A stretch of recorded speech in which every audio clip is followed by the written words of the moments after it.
Attendez, nos Rafinha, nos problèmes. Et oui, car on a appris ce matin que Rafinha ne s'est pas entraîné aujourd'hui, sa participation contre l'Atlético Madrid est très incertaine. Et dans le cas inverse, on a quand même eu une bonne nouvelle, De Jong s'est entraîné normalement avec le groupe. Et ça, pour le coup, ça fait plaisir à J-2 du match contre l'Atlético Madrid, car lors du dernier match, je rappelle qu'il n'a pas joué ne serait-ce qu'une seule minute, et selon les rumeurs, il était au repos à cause d'une gêne au pubis. Est-ce que c'est pour autant qu'il sera titulaire? Ça, je sais pas. Car on a appris aussi qu'apparemment, Marc Bernal est la grande inconnue avant le match contre l'Atlético Madrid. Titulaire lors des 3 premiers matchs de Coupe du Roi, il pourrait être aligné face à l'Atlético si Frenkie n'est pas rétabli. Donc on verra bien. Mais pour revenir sur Rafinha, on verra bien s'il sera de retour à l'entraînement demain. Et si malheureusement il est pas à 100% comme je l'ai dit au début de la vidéo, no problème. Marcus Rashford lors du dernier match il était en feu. Sur le terrain il avait vraiment montré de belles choses. Et une demi-finale de Coupe du Roi ça sera encore une fois l'occasion pour lui de prouver. Car en soi avec Rafinha selon moi faut vraiment prendre zéro risque. Certes la demi-finale de Coupe du Roi contre l'Atlético elle est importante mais ça reste quand même un match aller. Un match aller en plus de ça qui aura lieu chez eux en sachant qu'on aura le match retour à la maison. Donc s'il n'est pas rétabli vaut mieux prendre zéro risque et mettre Marcus Rashford. Bref en tout cas n'hésitez pas à me donner vos avis dans les commentaires, histoire de savoir ce que vous en pensez,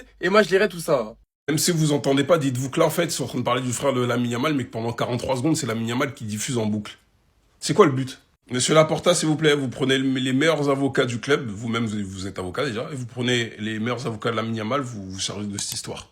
Voilà. Où ça parle du frère d'Ansu Fati, mais ça met Lamine Yamal qui danse derrière. Et après, ils vont faire un vieux communiqué qui sera pas vu, qui aura, ou, bref, pas de visibilité. Ils vont s'en sortir comme ça. Parce que TV Quattro, là, c'est situé à Madrid. Est-ce qu'on doit être choqué? Ah non, il y en a vraiment, bah limite, vraiment, ouais. Le pire, c'est que quand tu vas voir, du coup, leur page par rapport au Barça, bon, là, ça fait, bon, une impression, mais carrément, il y a plus de commentaires que de likes. Et quand ils postent autre chose, un like, 2, des fois 0. Regarde, enfin, regardez. Parce qu'évidemment, ils ont repris l'article de ABCDES, je sais pas quoi là, bref, ABCD espagnol qui est basé aussi à Madrid. La police, encore une fois, a clairement notifié que ça s'est pas passé chez Lamine Yamal. Donc, je sais pas, faut qu'ils viennent faire, faut qu'ils viennent nous expliquer pourquoi ils ont fait ça. Premières infos pour le match de jeudi commence à sortir. Bernal titulaire avec un milieu hyper alléchant pour l'Atlético, on en parle tout de suite. Avant de parler de ce jeudi, évidemment, la forme de Lamine Yamal profite à quelqu'un. Luis de la Fuente se chauve. 5 matchs d'affilée en marquant, c'est le plus jeune du club à l'avoir fait. Il va tellement surexploiter. Selon la presse, voilà, selon Sport, il commence à dire qu'en vrai, Flick a déjà trouvé son milieu. Bernal apparemment titulaire. Frenkie Olmo. Ça a de la gueule quand même. Ah, ça a de la gueule. J'avoue que j'avais chaud un peu par rapport à Lookman, mais ça a de la gueule quand même. Hein. Parce que c'est vrai, on regarde en face, mais en vrai, on se rend pas compte de ce qu'on a quand même. Même si on n'a pas d'argent.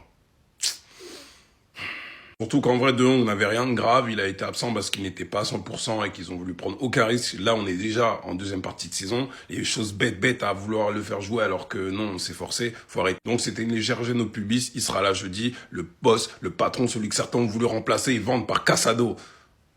Bref. Film Abino. Le mot qui enchaînerait un 12e match d'affilée. Bref, on prie toujours pour lui. Garde ta teinture blonde aussi, c'est très important. Il a reçu le prix du meilleur athlète de l'année. Rafinha a déclaré qu'il se sentait chaud pour avoir l'autorisation médicale. Il doit encore attendre, chef, tu vas attendre encore longtemps. On ne veut pas te précipiter. Alors là, vous voulez me faire croire que Julian Alvarez n'a pas marqué depuis 100 jours en Liga? L'Argentin traverse sa pire période pile avant la demi-finale aller de Copa contre le Barça. Mais je le sens à des kilomètres. Je le sens à des kilomètres. Son meilleur match, il va le faire contre nous. Alors il y a 2 options. Soit il le fera pour impressionner le Barça, voilà un appel de phare. Ou soit nous, on le prendra comme une trahison. Comme on a dit, Julian, montre les signes. Montre les signes que tu veux vraiment nous rejoindre. Attention à toi. Attention à toi. Il met des doublés, des trucs. Attention. De plus, on a des petites nouvelles concernant Rafinha. Ma blessure, il y a quelque chose que je sois rétabli pour jeudi contre l'Atlético, je ne sais pas encore. Rafinha, je t'aime bien, j'aimerais te voir sur les terrains, mais par précaution, oublie. Il y a une demi-finale retour, c'est pas comme si, voilà, c'est qu'un match ou quoi, non. Il y a une demi-finale retour au Camp Nou en plus, donc tranquillo. On va pas prendre de risque. S'il rechute après, c'est la catastrophe. Donc, tranquillo Rafi. Il y a un match retour. Le préparateur physique de la Serbie nous déclare que Vlahovic va signer libre au Barça cet été. Attendez, bougez pas, je vous explique. Je pense que Vlahovic va signer au Barça à la fin de saison en tant qu'agent libre. Une rumeur qui a été rapidement démentie par Glongari, Barcelone ne s'intéresse pas à Vlahovic. On sait tous les gars que le rêve de Laporta, même certains expliquent que sa campagne repose sur ça, que ça pourrait être un point fort, comme David Beckham en 2003 ou Léo Messi en 2021, alors qu'on sait ce qui s'est passé en 2021 avec Messi, donc c'est pas un bon exemple. Alvarez pourrait être la nouvelle arme électorale de Laporta pour remporter la présidence du Barça. On sait que depuis un petit moment c'est compliqué pour Alvarez, certains disent que c'est la faute de Simeone, d'autres blâment le joueur et expliquent qu'il est pas concentré. Ils ont recruté Lookman, mais c'est pas parce qu'il y a des problèmes qui vont nous faire des cadeaux. Les gars, l'Atlético, à chaque fois qu'on a essayé de bosser avec eux, ils nous l'ont mise à l'envers. Depay, Griezmann, l'anglais, ils nous l'ont toujours mise. Ils vont jamais nous faire de cadeaux pour Alvarez. Soit on est des grandos, soit on est des pétios. Si on n'a pas l'étal, on n'a pas l'étal. Ça sert à rien d'espérer une baisse de prix ou je ne sais quoi. Il y a une valeur sur le marché, ça s'arrête là. Mais si on n'est pas capable de recruter Alvarez, personnellement, Vlahovic libre, et en contrepartie, on va chercher un top défenseur et un latéral. Moi, je suis pas contre perso. J'aime bien le profil. Sinon, vous les gars, vous en pensez quoi? Ramenez-vous sur ta personne sans nuit. Selon Dusan Ilic, préparateur physique de l'équipe nationale serbe, je pense que Vlahovic va signer au Barça à la fin de la saison en tant qu'agent libre. Eh bien les gars, si je vous disais que j'ai la vision les gars, ça fait 1 an et demi que je vous dis qu'on est broke as fuck. Vous voulez pas m'écouter? Voilà, le Haaland du pauvre. Et j'ai la vision les gars. Il peut réussir les gars, j'ai la vision. Ça sera toujours mieux que Ferran Torres. Les gars, j'ai la vision de malade. J'ai trop la vision. Un point d'appui rapide qui sait combiner, qui a une puissance de frappe de malade, une grosse finition, qui est juste un manque de confiance. Les gars, son contrat, il finit à la fin de la saison. Voilà, le Haaland du pauvre. Et j'ai la vision. Voilà. Dites-moi si vous avez la vision. Moi, je l'ai en tout cas. C'est Jorginho du Brésil. Elle a la vision et je suis hypé. Voilà. On n'a pas d'argent, bah je me hype. Voilà, je me hype comme je peux. Qui va me dérégler? Oui, j'ai la vision, les gars. Voilà. Vlahovic, bienvenue. Bienvenue, mon gars. Viens. On a besoin. Viens. Merci. Allez. C'est très très grave, scandale en Espagne par rapport à cet extrait où on voit une chaîne de télévision utiliser l'image de Lamine Yamal pendant à peu près 45 secondes. Donc vous vous dites que sûrement ça doit parler de Lamine Yamal. Non, ça parle du frère d'Ansu Fati qui est accusé de, vous savez quoi? Il y a eu aussi une rumeur comme quoi les faits se seraient déroulés chez Lamine Yamal, rumeur qui a été évidemment démentie. Donc qu'est-ce que l'image de Lamine Yamal vient faire ici? Si ce n'est juste pour faire des clics ou nuire à son image. Expliquez-moi. J'ai vu aussi beaucoup de gens tomber sur Rafinha par rapport à cette déclaration-là. Il a remporté le prix du meilleur athlète de l'année décerné par Cadet Nasser et il a déclaré enfin quelqu'un qui regarde des matchs. Et des gens ont traité de Rafinha de pleureuse, chouineuse, ça fait longtemps que c'est passé, etc. L'ancien tubour en mode. Vous savez très bien qu'il dit pas ça dans le sens où il doit gagner le ballon d'or. Il a dit qu'il le méritait et c'est un fait. Quand il dit ça, je pense qu'il évoque le fait d'être 4e au ballon d'or. Déjà ça c'est une dinguerie. Je pense qu'il évoque le fait de ne pas être dans le 11 The Best, dans le 11 du ballon d'or, je crois, un truc comme ça. Vous savez très bien pourquoi il a fait cette déclaration. Mais les gens veulent le faire passer pour une pleureuse ou je sais pas quoi. Rafinha et Yamal, jeudi à match contre l'Atlético.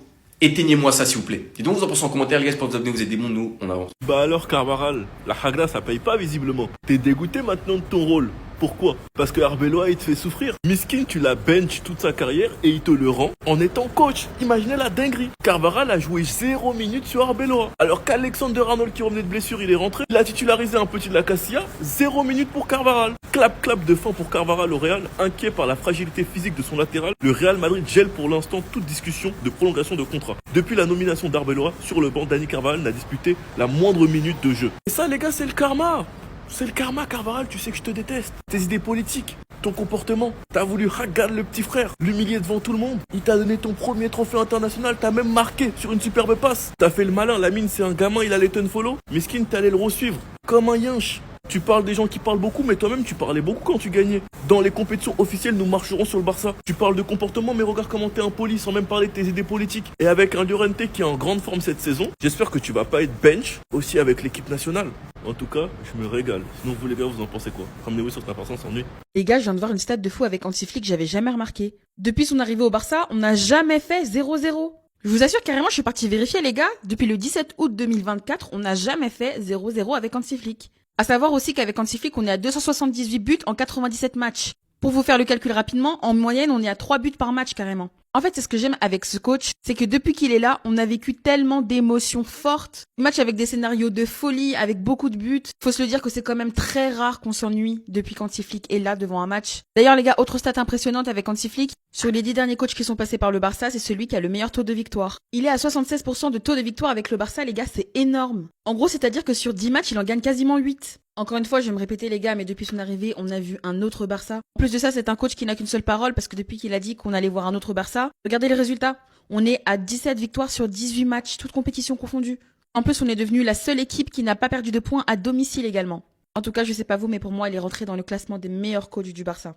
Lamine Yamal a hâte d'être à la Coupe du Monde au Mexique pour manger des tacos. Ça, c'est lui, les gars, qui l'a dit en conférence de presse. Donc, sachant que nous allons jouer, bien sûr, des matchs au Mexique avec l'Espagne lors de la Coupe du Monde, je suppose que je devais goûter, bien sûr, des tacos, car je ne suis jamais allé au Mexique, bien sûr, auparavant. Il a également été interviewé, les gars, s'il n'était pas une superstar, qu'est-ce qu'il ferait, les gars, si c'était quelqu'un de banal. Il a dit, si je n'étais pas célèbre, ne serait-ce qu'une journée, j'irais prendre mon petit déjeuner, bien sûr, dans un café, jouer au football dans un parc comme le centre sportif de Roca Fonda, donc son quartier d'enfance, puis faire du vélo ou du scooter avec mes amis, une vie tout à fait normale. On va parler cette fois-ci de Robert Lewandowski, donc c'est bien confirmé les gars, il devrait bien partir en fin de saison, donc il s'agit probablement de la dernière saison de Lewandowski à Barcelone. Faites-le avant de partir, pourquoi pas de remporter bien sûr la Ligue des Champions. On va parler cette fois-ci des prochaines élections pour élire bien sûr le prochain président du Barça. À noter les gars qu'il y a 4 candidats et vraiment Laporta a de fortes chances bien sûr d'être élu président du FC Barcelone d'après les derniers sondages. Et on finit aujourd'hui avec Rafinha qui confirme quasiment son forfait pour le match après-demain contre l'Atlético Madrid, donc c'est une demi-finale de Coupe du Roi. Honnêtement, j'adorerais dire que je pourrais jouer jeudi contre l'Atlético, mais la réalité est que je suis encore un peu en manque de forme physique, donc en gros il y a de fortes chances qu'il manque bien sûr ce gros rendez-vous. Vous vous rappelez les gars, la saison passée, pendant le match Barça-Bayern, quand les supporters du Real Madrid sur les réseaux suppliaient Flick de jouer bloc haut comme ça là, parce qu'ils avaient les gens rapides, des joueurs rapides tels que Vinicius, Mbappé, en pensant que Flick il allait jamais oser. Ainsi Flick, si tu es un homme, fais la même chose samedi. Résultat, ils ont pris 4.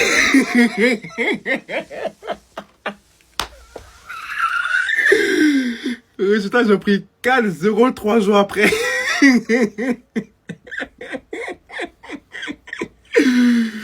Je me rappelle très bien de cette semaine-là, les gars. On a connu le Bayern mercredi. 3 jours après, ils ont pris 4 et aussi.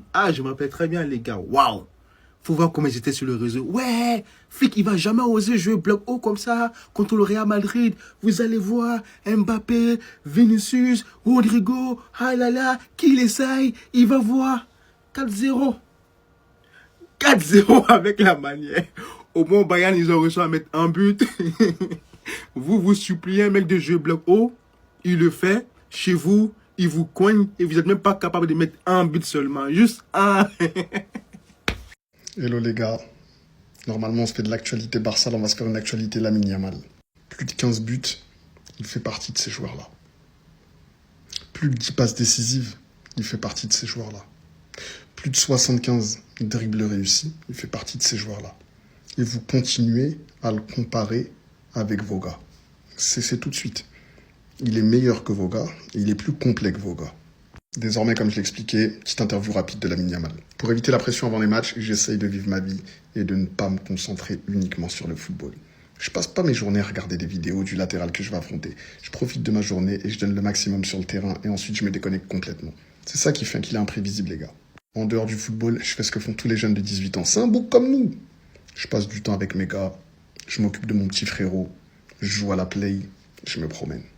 Quand ils étaient mômes, ils n'avaient pas les moyens pour s'offrir une Play ou une Nintendo. Alors ils jouaient avec des cartes Pokémon. C'est vraiment un bouc comme nous, ce gars-là, les gars. C'est le joueur du peuple, c'est lui le joueur du peuple. Il dit que s'il n'avait pas été célèbre, ne serait-ce qu'une journée, il irait prendre un petit déjeuner dans un café, il jouerait au football dans un parc, un peu de vélo, un peu de scooter. Une vie basico-basique. Il nous dit aussi qu'à l'approche de la Coupe du Monde, il est focus sur le fait d'essayer de remporter cette Coupe du Monde avec la Roja. C'est un objectif pour lui. Et enfin, quelque chose de choquant, en 3 ans, il n'a pas du tout fini sa croissance. En 3 ans, il est passé d'1m71 à 1m81. Solide. On nous avait dit à l'époque, je m'en souviens très bien comme si c'était hier, lorsqu'il grandira, il faut faire attention, il va perdre de sa vitesse, il va perdre de sa technique, Ok, là vous avez vu la stat du début de la vidéo. Restez concentrés sur cette stat.